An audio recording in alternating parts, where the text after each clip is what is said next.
Boa noite, queridos, graça e paz. Nós vamos ler o texto de Hebreus 9 paulatinamente, à medida que a gente for avançando. E esse texto nos fala sobre a existência de dois tabernáculos, de dois sacerdócios, de duas alianças. O primeiro verso nos diz: ora, a primeira aliança também tinha preceitos de serviço sagrado e o seu santuário terrestre.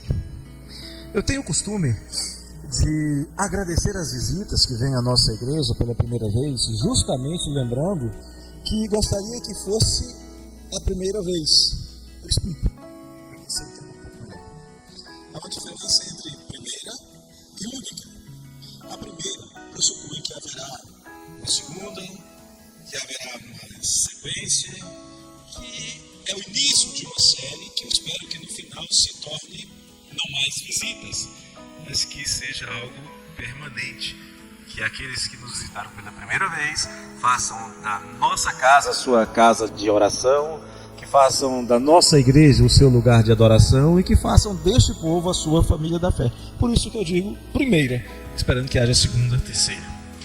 Por outro lado, se for única, é só isso mesmo. Uma vez e acabou.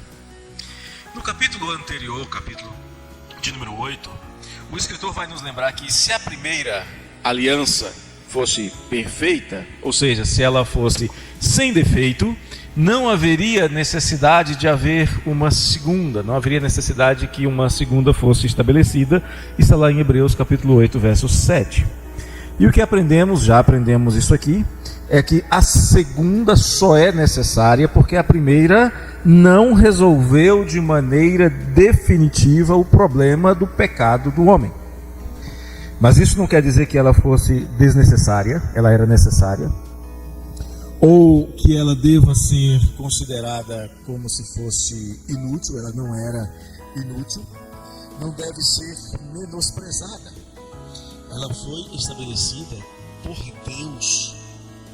E quebrá-la, sempre que o povo quebrava esta aliança, isso trazia sérias consequências aos rebeldes e aos desobedientes. Neemias expressa isso no capítulo 9, versos 29 a 30, falando do que aconteceu com o povo porque quebraram a aliança. Então, apesar de terrestre, e por isso mesmo limitada, nós somos lembrados na carta aos Hebreus que ela tinha duas características importantes, especialmente aqui nesse versículo. Quais seriam elas? Preceitos de serviço sagrado e um lugar santo. Em primeiro lugar, o Senhor diz que os preceitos são sagrados, ou seja, que são santos, são sábios, e que a obediência a esses preceitos faria dos crentes pessoas sábias e inteligentes. Encontramos isso lá em Deuteronômio, capítulo 4. O problema é que o que se viu em Israel foi algo bem diferente. Ao longo da história, o povo foi se tornando nécio e tolo. Filhos rebeldes, de coração duro e mentiroso, como diz Isaías no capítulo 30. Mas a dureza de coração do povo em nada invalidava a santidade dos preceitos que Deus estabeleceu. Preceitos para o culto, preceitos para a vida, apesar de eles preferirem desobedecer. E como colheita, como resultado, tiveram exílio e morte. O escritor da carta aos Hebreus também diz que o povo tinha um lugar sagrado de adoração. O templo do Senhor não deveria ser desprezado. Era legítimo o culto prestado naquele lugar. Para ali os crentes foram ensinados que deveriam ir antes mesmo de entrarem na terra prometida. Está em Deuteronômio 14. O templo nunca foi um problema. O problema foi o que fizeram, em alguns momentos quase idolatrando o templo, a gente vê isso em Jeremias 7, e em outros profanando, dois extremos, quando a gente vê em Mateus 21. Então os elementos desta primeira aliança eram sagrados e não deveriam ser menosprezados, porque havia um propósito nesta aliança. E nessa sessão, o escritor nos diz claramente qual é este propósito.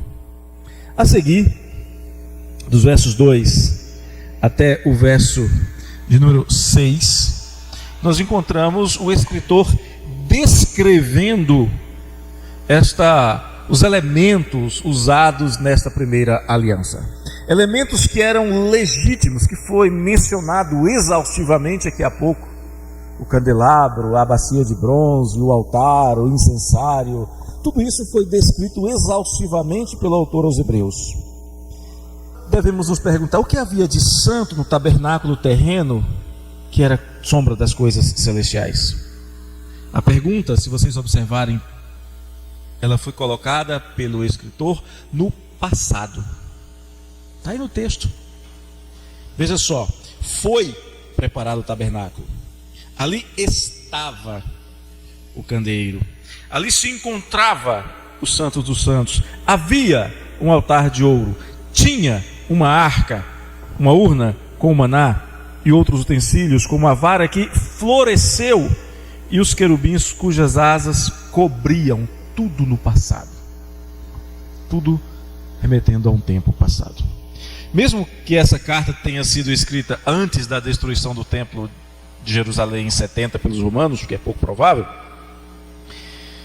o caso é que o escritor não menciona se o templo ainda estava de pé ou não, não com clareza, mas todas estas coisas são mencionadas como num tempo passado, ou seja, já sem finalidade de existência, já não precisava mais. No entanto, essas coisas, quando elas estavam em uso, elas eram santas ao Senhor, porque foi o Senhor quem as estabeleceu. E elas não deveriam, as coisas santas de Deus não deveriam ser desprezadas nem pelos ímpios, nem pelos piedosos. A gente vê isso, por exemplo, lá no segundo livro das Crônicas, capítulo 26. Mas mesmo depois do fim do primeiro templo, já nos dias de reconstrução pelo sacerdote Esdras, já sem a arca, sem o bordão de Arão e sem outras coisas, ainda convinha a santidade à casa do Senhor, a ponto de Neemias se recusar a entrar lá. Ele não era digno de entrar lá. Eu acho que isso é para nós cristãos, século 21, uma preciosa lição.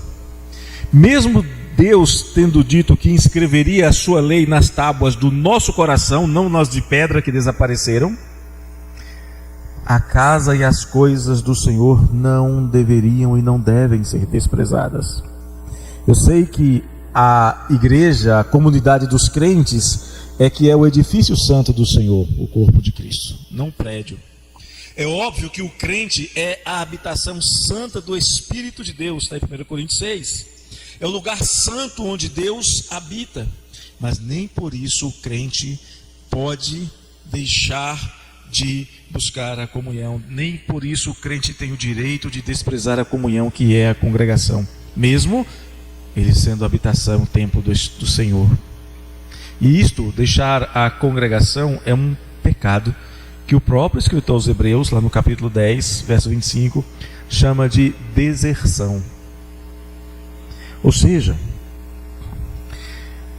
às vezes nós vemos igrejas utilizando-se os elementos do Antigo Testamento para justificarem determinadas ações litúrgicas.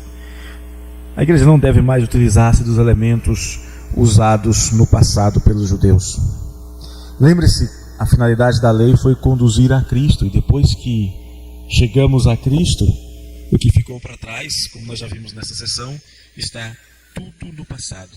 Então é uma tolice intelectual, é uma infantilidade espiritual. Isso, quando não se trata de má fé, querer que a igreja volte às sombras, quando o verdadeiro, que é Cristo, já foi dado. Não precisamos ficar no passado. O texto fala de coisas do passado, o verbo sempre no passado, mas o verdadeiro já veio. A terceira coisa que nós podemos ver no texto é que a primeira aliança estabeleceu oficiantes legítimos. A segunda estabelece um sacerdócio eterno. A igreja se acostumou a falar, e eu tenho ouvido muito isso, a falar pejorativamente do judaísmo do primeiro século como algo que deveria ser desprezado. E é verdade que eles perderam o caminho da justiça, abandonaram o caminho da justiça. Enquanto eles lançavam duras condenações sobre as pessoas que julgavam injustas, eles próprios iam ao templo e voltavam para casa sem serem justificados. Eu sei disso. Também é verdade que os sacerdotes, que os escribas e os fariseus faziam pose de santidade enquanto tramavam iniquidades em seus corações. Está lá em Mateus 23. Mas isto não quer dizer que o sacerdócio estabelecido pelo Senhor através da lei mosaica fosse ilegítimo. Os sacerdotes que oficiavam no templo eram sacerdotes legítimos. Foi citado aqui Zacarias, por exemplo, era um sacerdote legítimo, instituído por Deus. Eles foram estabelecidos por um legislador digno, que outorgou uma lei legítima, então seu ofício era legítimo. Eles tinham legitimidade para oficiar, apesar de serem terrenos e falhos. Mas eles foram estabelecidos por Deus, e nós nunca devemos desprezar aquilo que Deus estabeleceu. As limitações desses sacerdotes estão demonstradas no texto por pelo menos 3 motivos. Primeiro, por serem limitados e terrenos, eles não são capazes de oferecer um ministério plenamente eficiente. Por isso, as mesmas ações se repetiam diariamente, como num filme que o povo tinha que assistir todos os dias para inculcar na memória. Segundo, somente um dentre eles é escolhido para ter acesso, e só em uma data propícia anual, ao mais íntimo do santuário, demonstrando a necessidade de que o povo tinha de um único mediador. Terceiro, entre os homens, até mesmo o mediador escolhido precisava ser purificado por um sacrifício aspergido com sangue para poder entrar no Santos dos Santos. Mas mesmo assim ele tinha que repetir isso todos os anos, lembrando que ele não era santo por si mesmo. Ele é apenas um homem, um pecador e um transgressor, que enquanto não estava exercendo o seu ofício ou representando Cristo, era exatamente igual a todos os demais. Esse acesso limitado à intimidade dos santos era um símbolo do acesso a Deus, que é dado somente por meio de um sacrifício. Um acesso que é dado somente por meio de um mediador. Enquanto o primeiro era limitado e simbólico, o segundo, o de Cristo, é perfeito, eterno, não precisa ser repetido e é real. Este acesso era concedido por graça ao sacerdote, que podia ir além da cortina, mas era obtido por justiça pelo grande sumo sacerdote. O dos homens ia porque Deus deixava, Cristo vai porque tem direito. É por isso que ele abriu o véu e ele próprio acesso a Deus, acesso que é dado de uma vez por todas pelo seu precioso sangue. Em Hebreus, capítulo 10, verso 20. Também podemos ver que esta aliança ela era simbólica e preparatória. Para provar mais eficazmente o papel didático do sacerdócio, o autor da carta diz que tudo aquilo foi um ensino do próprio Espírito Santo. E este é o ensino que causa mais dificuldade, muita dificuldade para alguns grupos religiosos atuais. Por exemplo, para aqueles que acham que o Espírito não agia nos corações e nas mentes dos crentes antes da vinda de Cristo, o texto diz que o ensino do tabernáculo, da lei, do sacerdócio era o ensino do Espírito Santo. Também causa muitas dificuldades àqueles que acham que o Espírito é só uma força, porque nesse texto está claro que o Espírito tem intenção, tem vontade, tem personalidade e tem propósito.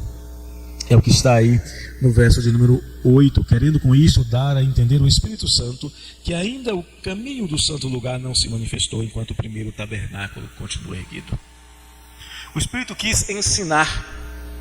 Ele queria ensinar 2 coisas muito importantes, e sempre é muito oportuno dar atenção ao que o Espírito tem a dizer.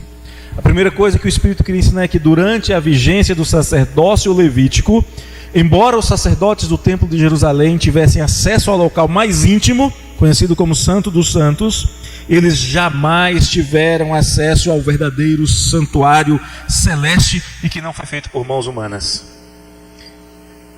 O que eles tinham era um grande símbolo que representava algo maior e infinito, algo infinitamente superior, cujo acesso era fisicamente vedado. tanto eles não podiam acessar os santos dos santos, quanto havia limitação da cortina para a maioria dos sacerdotes. O caminho não manifesto ao santo lugar, o caminho que ainda não fora revelado, era o próprio Senhor Jesus, aquele que é o caminho, a verdade e a vida. Como nós já dissemos anteriormente, que estava coberto por um véu foi revelado pelo Senhor Jesus. Aquele cuja morte rasgou o véu simbólico existente no templo, está lá em Marcos 15, aquele que deu aos crentes livre acesso ao Pai.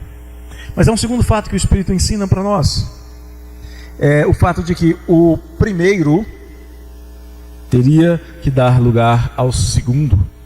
O que é perfeito não poderia coexistir com o imperfeito. O inferior teria que ser removido e então substituído pelo superior. Diz o escritor que enquanto o primeiro, terreno e imperfeito, permanecesse, o segundo não seria plenamente manifestado. Eu acredito que não seja natural a escolha por algo obsoleto, que já cumpriu o papel para o qual foi determinado, mas que não é suficiente para o que se precisa, continuar sendo usado. E o que é novo e capaz de cumprir perfeitamente uma função desejada e necessária seja rejeitado. Vou explicar. Viajar de avião é bom. O avião é um objeto mais pesado do que o ar. E durante muito tempo diziam, é impossível que o mais pesado que o ar voe. Até que um mineirinho chamado Santos Dumont provou com 14 bis que algo mais pesado que o ar pode voar. Você ousaria sair daqui para atravessar o Atlântico a bordo do 14 bis? Mas com um jato novo, um jatinho, você iria. Com um Fokker 100 você iria. Com um 727 você iria. Mas com 14 bis? O 14 bis cumpriu a sua missão. Provar que é possível. Mas nós não ficamos no 14 bis. Nós avançamos. Nós queremos coisa nova e melhor, que cumpre a função de nos levar de um lado para o outro. Para concluir, o texto nos ensina que a primeira aliança era didática, versos 9 e 10, mas trazia uma promessa embutida. A Bíblia afirma claramente que a primeira ordenança era uma parábola. E nós sabemos bem o que é uma parábola. Parábolas são narrativas simples, que utilizam elementos da vida cotidiana para transmitir mensagens de profundo valor espiritual. Coisas, por exemplo, sobre a natureza de Deus, sobre o reino dos céus, sobre o comportamento ético, moral e espiritual do homem. O Senhor usa muitas parábolas nas Escrituras. E cada parábola transmite uma lição e serve como uma ferramenta pedagógica para o entendimento, especialmente dos princípios do reino de Deus e também da vida cristã. E é justamente com esse sentido que o escritor chama todos os elementos do sacerdócio levítico de parabólicos. Eles são elementos terrestres, são elementos que envolvem conceitos, histórias, coisas do cotidiano, carne, sangue, ouro, bronze, para apontar para algo superior, para um sacerdócio superior e perfeito. O sacerdócio levítico é então mostrado como uma ilustração, uma parábola que ilustra perfeitamente, mas só ilustra. Mas uma parábola é uma figura, é só uma figura, nunca é a realidade. E lamentavelmente, na maior parte das vezes, a mente humana, contaminada pelo pecado, não consegue perceber a verdade por trás do símbolo. Um exemplo é quando as serpentes picaram os hebreus no deserto e o Senhor mandou que fosse feita uma serpente de bronze e ela fosse levantada, e todo que olhasse para a serpente como um símbolo da vontade de Deus de curar aquele povo ficaria curado. O que fizeram mais tarde? Passaram a adorar a serpente, não entenderam a parábola, não entenderam o símbolo. Mas nesse texto nós temos, por fim, uma informação que passa quase imperceptível, mas é preciosa. Esta realidade parabólica será reformada. Isto ocorrerá em um tempo certo e determinado. Isso quer dizer, no finzinho deste texto, quando diz que estas coisas, comida, bebida, diversas abluções, foram impostas até ao tempo oportuno da reforma. Essa expressão, tempo oportuno da reforma, quer dizer que havia um tempo delimitado para a validade da antiga aliança. Isso quer dizer que a vinda de Jesus não foi um remendo no plano redentivo de Deus, já que Adão falhou em ser obediente, já que o sacerdócio não foi suficiente, então era necessário dar um jeitinho. Nada disso. A vinda de Cristo não foi um jeitinho extra. E por isso, a vinda de Jesus deve ser vista como algo perfeitamente planejado por Deus. O sacerdócio levítico foi dado com prazo de validade. A primeira aliança já foi estabelecida com o propósito de um dia dar lugar à segunda, em um certo tempo determinado. E esse é o sentido, é o conceito da palavra kairos nesse texto. No tempo certo, tudo seria endireitado, tudo seria colocado em perfeita ordem, como exprime a palavra reforma. Reformar aqui é ordenar as coisas adequadamente. E essa reforma não acontecerá nem antes nem depois, segundo diz o Senhor, do tempo próprio e determinado. Ela teria que acontecer no tempo exato, o tempo no qual o melhor substitui aquele que era inferior. Que a melhor construção, a espiritual, é colocada acima da inferior, que era terrena, porque ela já havia cumprido o seu papel. A instituição, então, da antiga aliança trazia em seu bojo a promessa de uma nova e eterna aliança. A manifestação no tempo da aliança forjada na eternidade em meu favor, em seu favor, em nosso favor. É maravilhoso observar que tudo aquilo que foi descrito no Antigo Testamento, todos aqueles utensílios, todos aqueles rituais, tudo aquilo foi planejado, e o escritor aqui está fazendo isso, ele está argumentando isso. Toda a argumentação do escritor é para convencer você de que Deus sempre quis o melhor para você, e que planejou o melhor para você, e que executou o melhor para você. Toda a argumentação da carta aos Hebreus é dizendo: desde a eternidade Deus planejou e executou o melhor para você. E ainda tem crente que diz, ainda tem gente que diz: Deus não pensa em mim, Deus não se lembra de mim. Desde a eternidade Ele pensa, planeja e executa sem falhas. É por isso que nós somos gratos a Ele. E é por isso que nós olhamos para esse texto com um olhar de profunda gratidão, dizendo: louvado seja o Senhor, que no tempo próprio nos revelou aquilo que éramos incapazes de ver, e que nos livrou do império da morte, nos trouxe para a vida, abriu os nossos olhos, deu-nos um novo coração e encheu-nos com o seu Espírito. Por isso nós clamamos agora: